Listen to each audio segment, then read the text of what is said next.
Bienvenidos a otro capítulo de Ellas, el podcast donde las mujeres son protagonistas. Una realización de Infocampo en colaboración con Mujeres en Campaña. Un espacio donde les proponemos conocer a las mujeres argentinas de campo. Ahora los dejo con una nueva historia. Hoy vamos a conocer la historia de Soledad Stadler. Un capítulo distinto porque la entrevista fue grabada por el mismísimo jefe de redacción de Infocampo, Fabio Re, en el estanque Armuño Holland en Agroactiva 2023. Soledad es licenciada en Administración de Negocios Agropecuarios con un doctorado en Ciencias Agropecuarias, oriunda de Colonia Barón, La Pampa.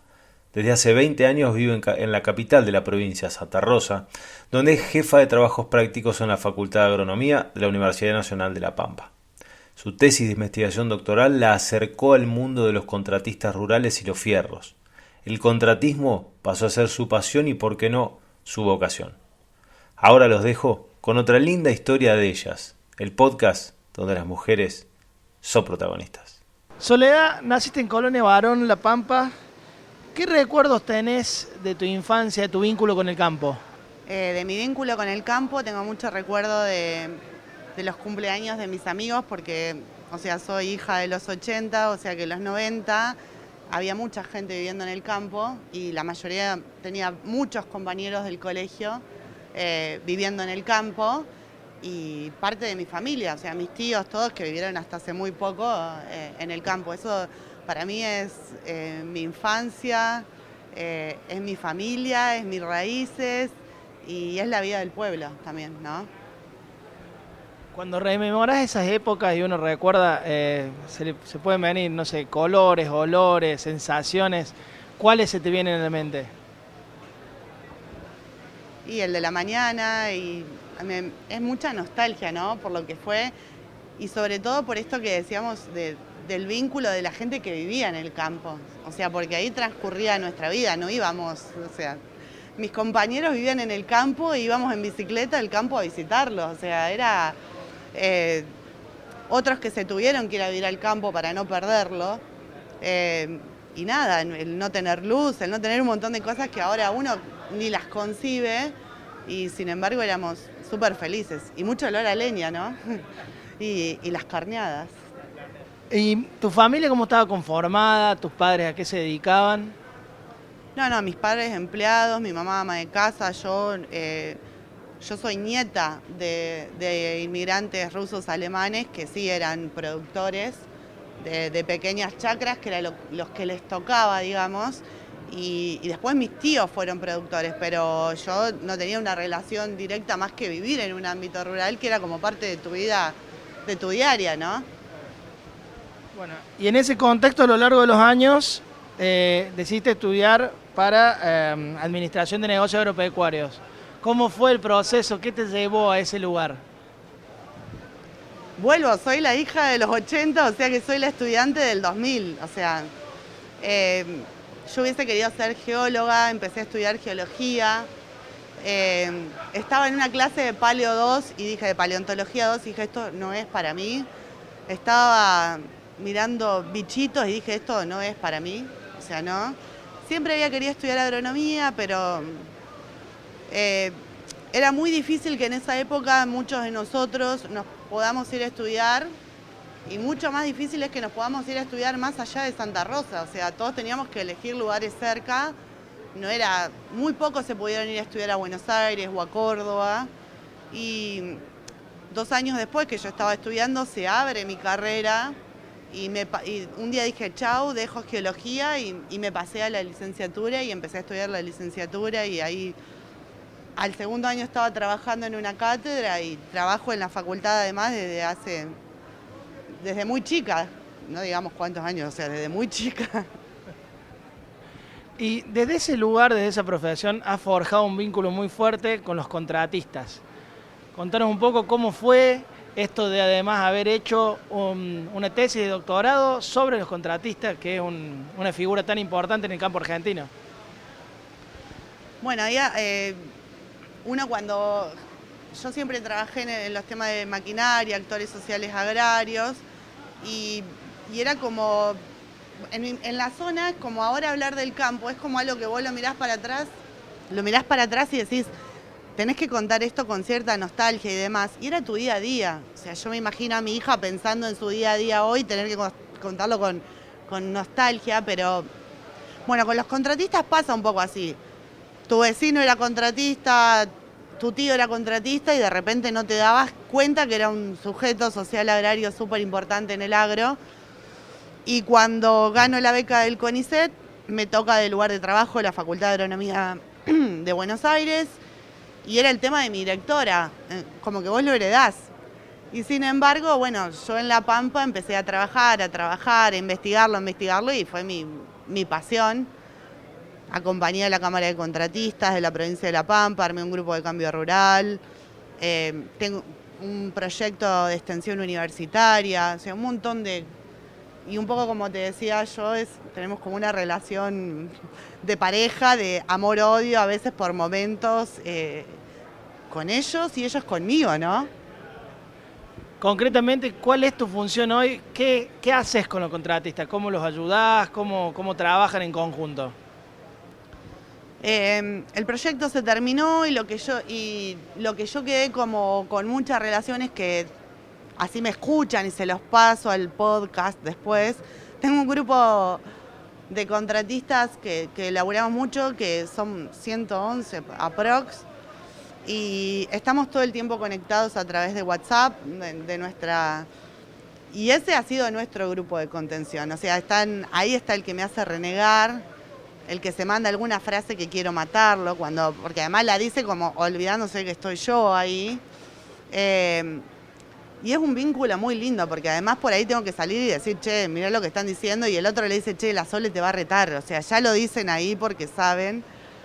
Y yo los acompaño en todo lo que te imagines. Y en la pandemia fue mucho más ese rol, porque uno te escribía y te decía, estoy detenido en tal ruta porque no tengo un permiso, y era imposible que el tipo tenga el permiso porque las oficinas estaban cerradas. Entonces, ahí ese trabajo de contención fue muy importante. Y yo creo que el rol por ahí es muchas veces de contención, ¿no? Y de comunicación, porque si no es muy difícil que ellos también se comuniquen entre ellos. Y como sabe que yo no soy colega, o sea, tengo la impunidad de decirles, che, lo que están haciendo no está bueno, porque no soy colega. No me van a poder decir, che, pero vos después vas a tal cliente y le cobras menos. O sea, no tienen eso para decirlo conmigo. Entonces es muy linda la relación.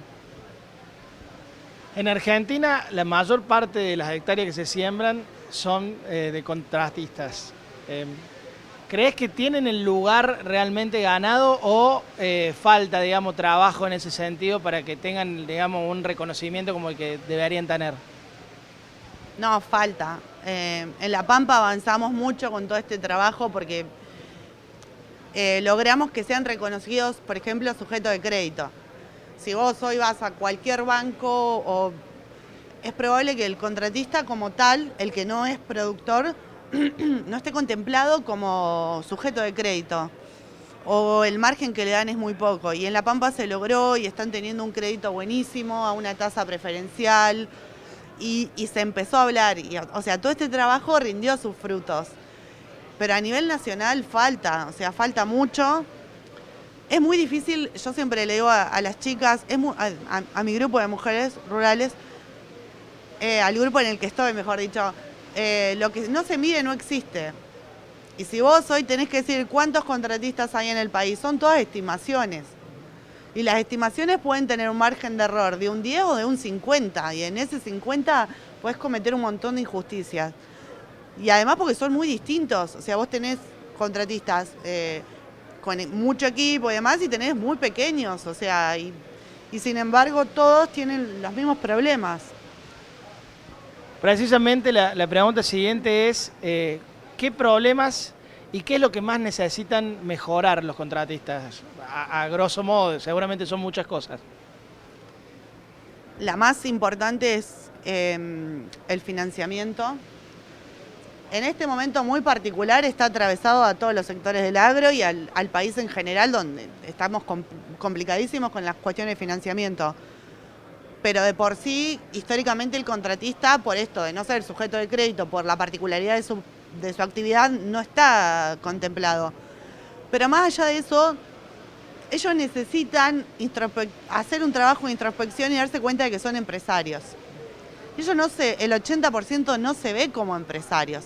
Y sin embargo, manejan capital de trabajo, tienen muchos empleados y financian la campaña de los productores.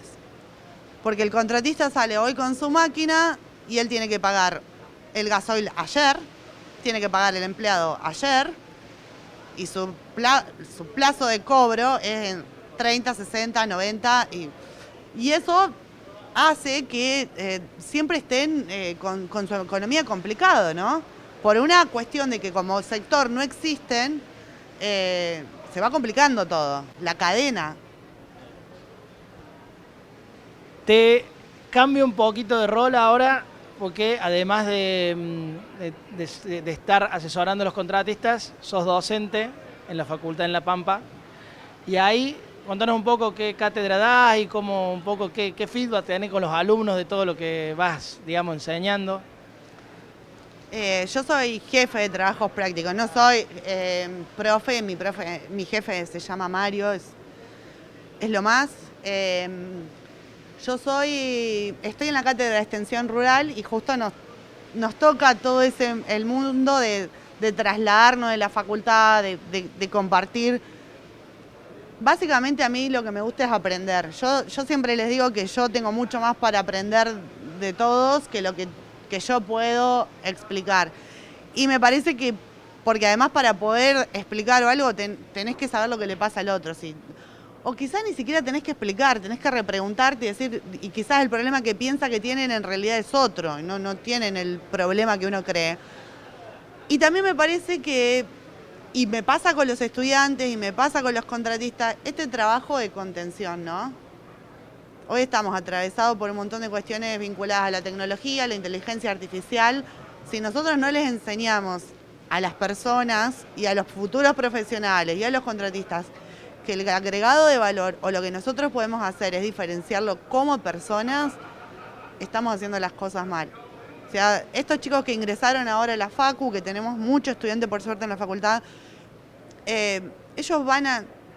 O sea, lo que pasó en estos últimos 4 meses con respecto a la inteligencia artificial y demás, cuando estos chicos salgan, ya va a ser totalmente común todo. Y vos vas a tener cualquier sistema que le va a decir qué sembrar, cuándo sembrar, o sea, el rol del ingeniero, el rol de los licenciados, el rol de un montón de profesionales, va a ser mucho de contención, de acompañamiento y de aprender juntos. Precisamente uno de los grandes desafíos que tiene el campo de la renovación. ¿Observás entusiasmo en los jóvenes por este desafío que tiene el campo de poder proyectarse más teniendo en cuenta el peso que tiene Argentina, no solamente en el propio país, sino a nivel mundial en la producción de alimentos? Sí, yo creo que hay renovación, pero también hay muchos sectores, un poco lo que hablábamos hoy, ¿no? El campo no es uno, o sea, hay muchos campos dentro del agro, ¿no? Y hay muchos jóvenes y muy distintos y todos tienen algo para aportar y a mí me parece re importante que los escuchemos, que aprendamos. Es lo que te pasa en la facultad. Vos en la facultad no tenés que el que está sentado adelante, a veces el que más habla o el que más se muestra es precisamente el que más tiene ganas de saber, aprender, el que más tiene ganas de compartir. Es el que tiene ganas por ahí de sacarse la nota más alta, o sea, seamos sinceros, a veces pasa eso.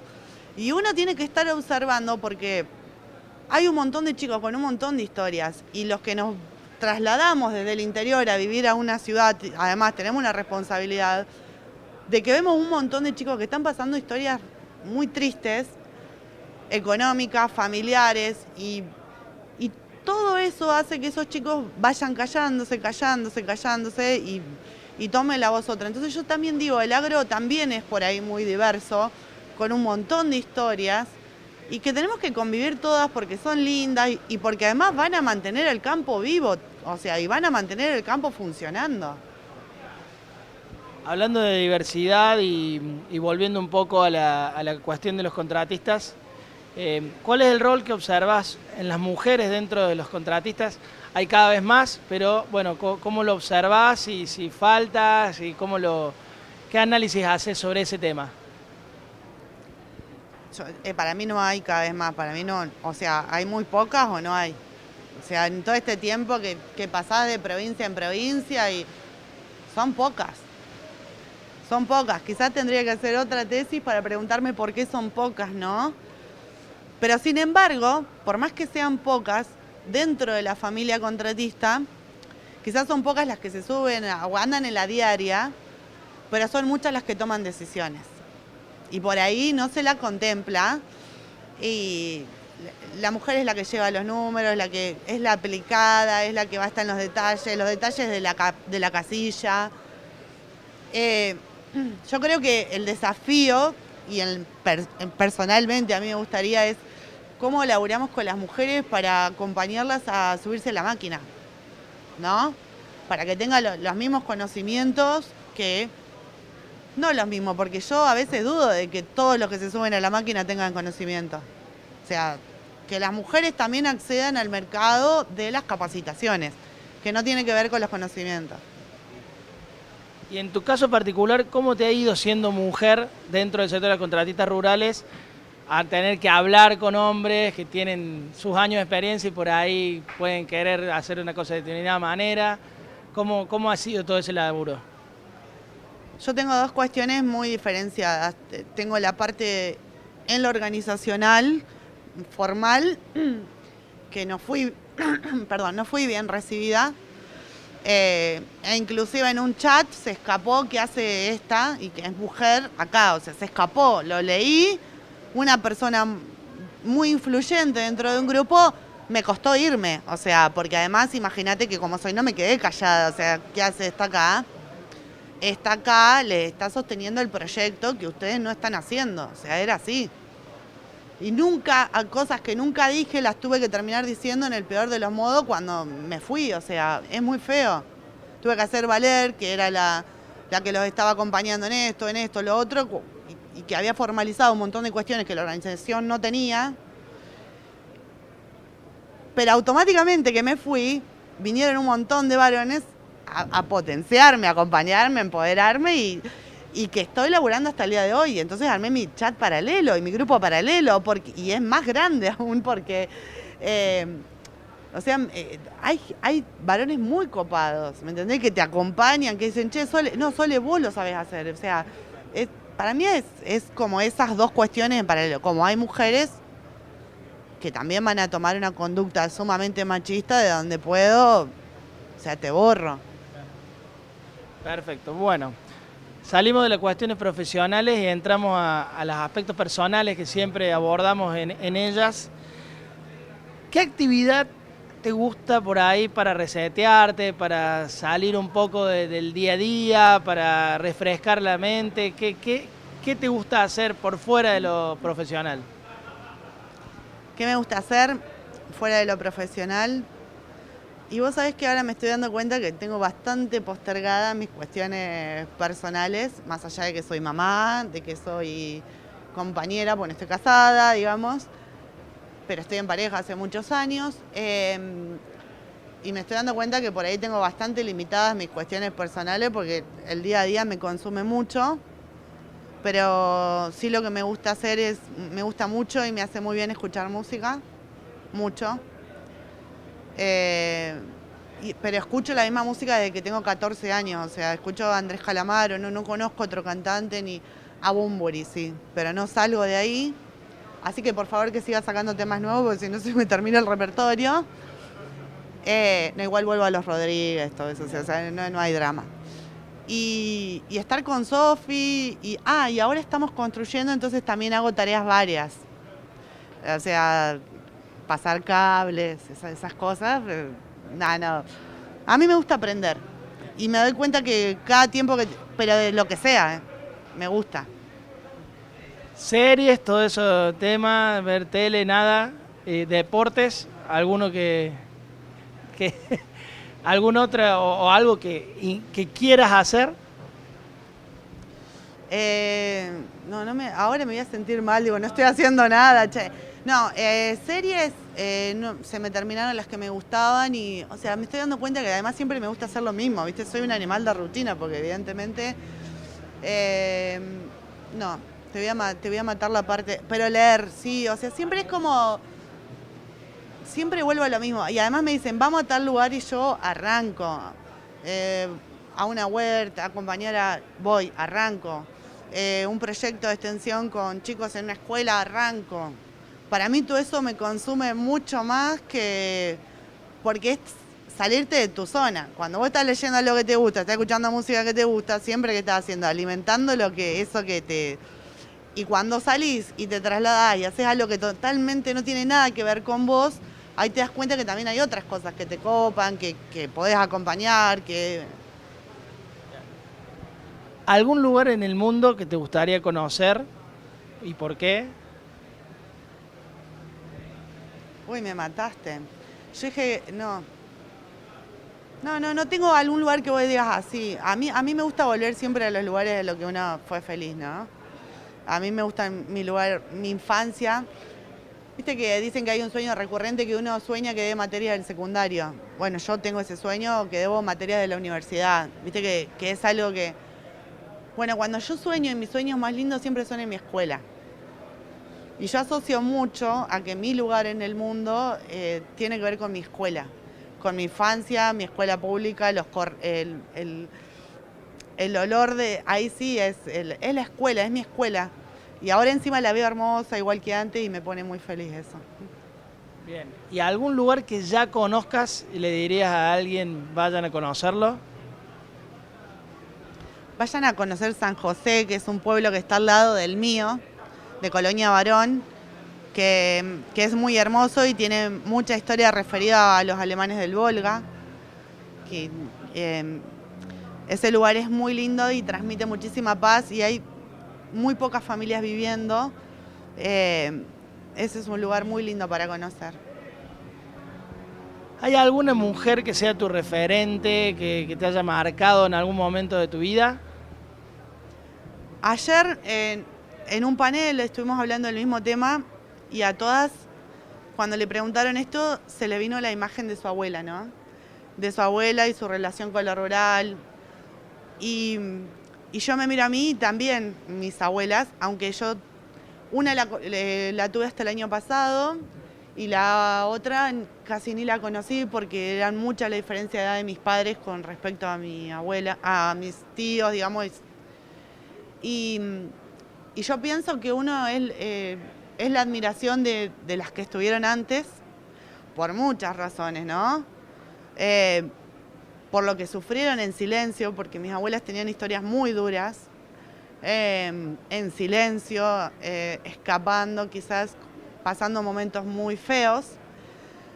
Y también me inspiro en las que tengo ahora, enfrente, al lado. Hay muchas chicas con historias muy lindas, muy fuertes también, que te inspiran y te hacen ver que uno en realidad es una privilegiada, ¿no? Y como yo estoy acá y puedo estar contando un montón de cosas, a mí siempre me gusta que la próxima sea otra y que tenga una historia tan o más heavy que la... O sea, no, heavy, o sea, cosas que te lleguen, te atraviesen, porque eso también es... esas son las historias que hay que contar, ¿no? Lo último, ¿tenés alguna frase de cabecera que guíe tu vida? No. Hay una frase que a mí me gusta mucho de una canción de Calamaro que dice todo lo demás también. Y yo siempre la llevo así como todo lo demás también. Y nada, no, esa es por ahí un poco mi frase.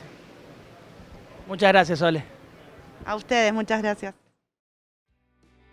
Así cerramos otro capítulo de Ellas, donde conocimos la historia de otra mujer de campo. Los invitamos a seguirnos en nuestro canal de Spotify para recibir notificaciones en cada estreno.